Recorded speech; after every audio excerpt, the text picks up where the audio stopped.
உறவுகள் அனைவருக்கும் வணக்கம். இந்த காணொளி தேனி மாவட்டம் பெரியகுளம் வட்டம் அருகே உள்ளது புதுக்கோட்டை கிராமம். இந்த புதுக்கோட்டை கிராமமானது பெரியகுளத்திலிருந்து கும்பக்கரை அருவி செல்லும் சாலையில் உள்ளது. இங்கு முதலாக இந்திரனுக்கென்று தனியாக கோவில் கட்டப்பட்டுள்ளது. இதன் நிர்வாகஸ்தர்களாக வழக்கறிஞர் திரு பாலு மகேந்திரன் மற்றும் திருமதி அர்ச்சனாதேவி இருந்து வருகிறார்கள். இங்கு ஏராளமான தேவேந்திரகுல உறவுகள் வசித்து வருவது குறிப்பிடத்தக்கது. இந்த கோவிலின் முன்பாக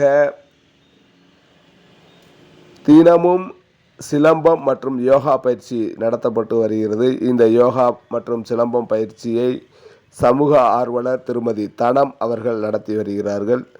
இங்கு ஏறத்தாழ 50 முதல் 60 மாணவ மாணவிகள் தினந்தோறும் பயிற்சி பெற்று வருவது குறிப்பிடத்தக்கது. ஏனென்றால் தற்போது அரசு 3% ஒதுக்கீடு அறிவித்துள்ளது. இந்த சிலம்பம் பயிற்சி பெற்ற மாணவர்களுக்கு பிற்காலத்தில் கல்வி மற்றும் வேலைவாய்ப்பில். எனவே இந்த சிலம்ப பயிற்சி என்பது தற்போது முக்கியமானதாக கருதப்பட்டு வரும் சூழ்நிலையில் பயிற்சியாளர் தனம் அவர்கள் தினந்தோறும் மாணவ மாணவிகளுக்கு கோவிலின் முன்பாக பயிற்சி எடுத்து வருகிறார். இந்த சிலம்பம் மற்றும் யோகா பயிற்சியை அருகில் உள்ள கிராம மாணவ மாணவிகள் பயன்படுத்தி கொள்ளுமாறு பயிற்சியாளர் தனம் அவர்கள் மூலம் டிகேவி ராஜாஸ் ஊடகம் கேட்டுக்கொள்கிறது. நன்றி. இவன் டிகேவி ராஜாஸ். மீண்டும் மற்றொரு காணொளியில். மேலும் இந்த இந்திரன் கோவிலின் திருவிழாவானது ஒவ்வொரு வருடமும் சிறப்பாக நடைபெற்று வருவது குறிப்பிடத்தக்கது.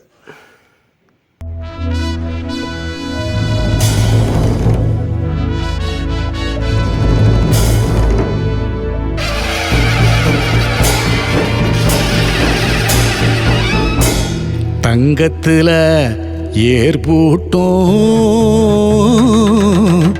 சங்கத்தமிழ் கூட்டமடா, சிவனும் பார்வதியும் மல்லரன உருவெடுத்து ஏறும் போரும் செஞ்ச எங்க குல சாமியடா.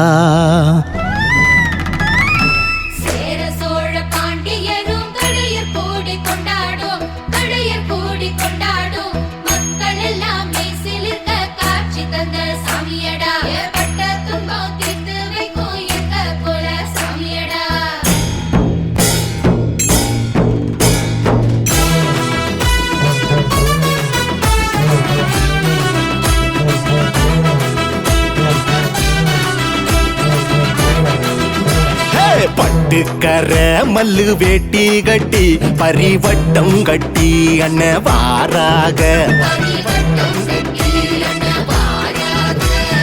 எட்டு திக்கும் பக சுட்டரிச்சு நம்ம பண்பாட்டின் பன்னாடி வாராக.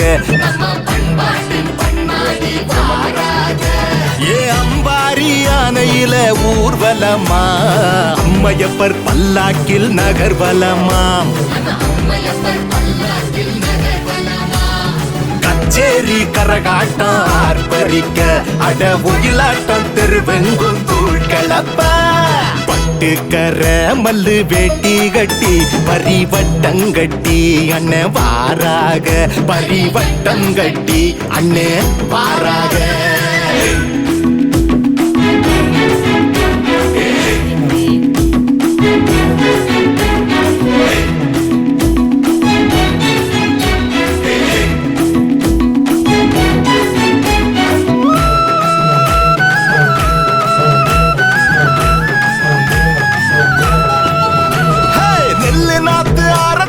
வழிபாடு நம்ம ஆண்டவனு வேண்டிக் கொள்ள வரம் 100 அள்ளி தருவாரு. இது வரலாறு. பட்டீஸ்வரர் பாதம் தொட முன்ஜன்ம பாவங்கள் விலகிடுமே, படு தோல்வியும் வெற்றியாய் மாறிடுமே. காடுகர காஞ்சு போக கண்டதில்ல, பஞ்சம் பசி இந்த பக்கம் வந்ததில்ல. அட பஞ்சம் பசி இந்த பக்கம் வந்ததில்ல. கொண்டாடு எப்பொழுதும் தாய்மையத்தான், பெண்கள் ஆண்களுக்கு எப்பவுமே சரி சமந்தான்.